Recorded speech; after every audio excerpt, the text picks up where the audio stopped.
2010 সালের পর থেকে প্রায় সকল কমিউটার বাইকে আমরা মূলত অ্যালয় রিম দেখতে পাই।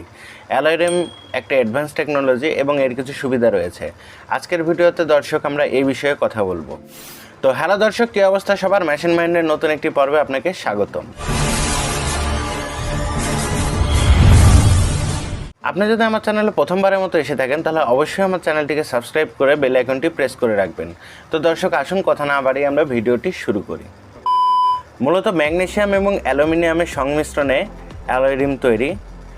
এটা মূলত একটু শক্ত এবং যে জিনিসটা যত শক্ত সেটা ভেঙে যাওয়ার প্রবণতাও ততটা বেশি। তারপরও এটি যেহেতু একটি নতুন টেকনোলজি, এর কিছু ভালো দিক নিয়ে আমরা এখন কথা বলবো। দর্শকের প্রথম ভালো দিক হচ্ছে অ্যালয় রিম দেখতে সুন্দর এবং এটিকে বিভিন্ন রকম শেপে পরিবর্তন করা যায়। আপনি খেয়াল করে দেখবেন প্রত্যেকটি কোম্পানি কিন্তু এটাকে তাদের নিজের মতো করে শেপ দিয়ে দিয়ে প্রত্যেকটি বাইকের সাথে আলাদা আলাদা ডিজাইনের সাথে নিয়ে আসে। এতে করে যে সুবিধাটি হয় সেটা হচ্ছে যে বাইকের লুক কিছুটা হলেও পরিবর্তিত লাগে। তো অ্যালয় রিমের যেটা সুবিধা সেটা হচ্ছে বিভিন্ন শেপে অ্যালয় রিম তৈরি করা যায় এবং বিভিন্ন স্টাইলের সাথে এটাকে তৈরি করার কারণে এটা লুকটাকে আরেকটু সুন্দর করে। দর্শক, অ্যালয় রিম যেহেতু মোটামুটি শক্ত এবং এটা যেহেতু ভেঙে গেলে টোটাল রিমটাকে চেঞ্জ করা প্রয়োজন হয়, তো সেক্ষেত্রে বিভিন্ন কোম্পানি তাদের নিজস্ব ডিজাইনারদের দিয়ে এমনভাবে অ্যালয় রিমকে ডিজাইন করে যাতে এটা যেই শেপেই নিয়ে যাওয়া যাক না কেন এটা মোটামুটি একটু শক্ত করা যায় কিনা। তো এভাবে বিভিন্ন কোম্পানি নানান রকম শেপে এটাকে কিন্তু দৃঢ়তাও প্রদান করে থাকে। শুধুমাত্র দেখার দিক থেকে না, দৃঢ়তার দিক থেকেও এই শেপ কিন্তু অনেক বড় একটি রোল প্লে করে। সো এটা শুধুমাত্র দেখার সৌন্দর্যের দিক থেকেও না, এটা কিন্তু দৃঢ়তার দিক থেকেও কিছুটা হলেও আপনাকে অ্যাডভান্টেজ দেয়।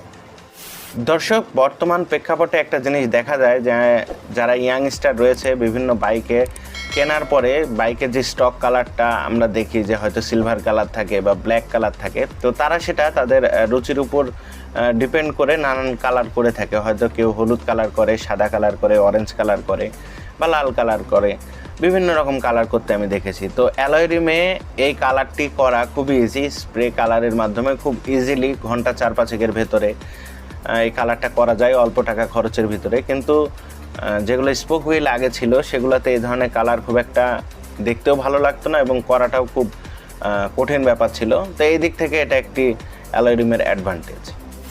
দর্শক, অ্যালয় রিমের আরেকটি ভালো বৈশিষ্ট্য হচ্ছে এর মেনটেনেন্স কম।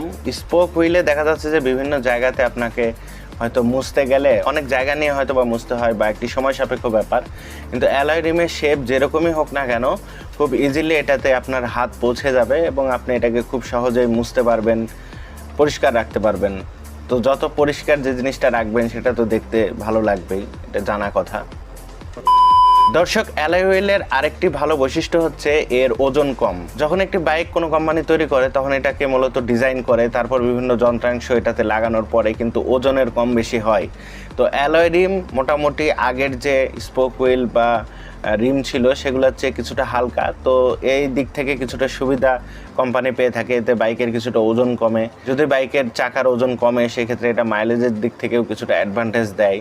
দর্শক, অ্যালয় হুইল বর্তমান যুগে যে টায়ার সিস্টেমটা চলে আসছে টিউবলেস টায়ার, এটা এখন একটা অ্যাডভান্স টেকনোলজি। আগে টিউব টায়ার চলতো।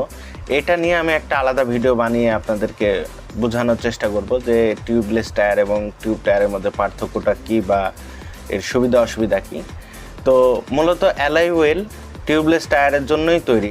টিউবলেস টায়ার একটি বাইকের জন্য খুবই ইম্পর্ট্যান্ট বর্তমানে সিটিতে চলার জন্য বা যে কোনো পরিবেশে চলার জন্য। এটি একটি সেফটি ফিচার। তো এই দিক থেকে এটা মোটামুটি অ্যালয় রিমের একটি অ্যাডভান্টেজ। তো দর্শক, আজকের ভিডিওটি আমি এখানেই শেষ করছি। আশা করছি আপনারা অ্যালয় রিমের অ্যাডভান্টেজ সম্পর্কে একটি ভালো ধারণা পেয়েছেন। ভিডিওটি যদি আপনাদের কাছে ভালো লেগে থাকে তাহলে অবশ্যই আমার ভিডিওটিকে লাইক করুন, কমেন্ট করুন এবং বন্ধুদের মাঝে শেয়ার করুন। তো দর্শক, আজকে এই পর্যন্তই। দেখা হচ্ছে পরবর্তী ভিডিওতে। ততক্ষণ পর্যন্ত ভালো থাকুন, সুস্থ থাকুন এবং সর্বদা হেলমেট পরে বাইক চালান। ধন্যবাদ।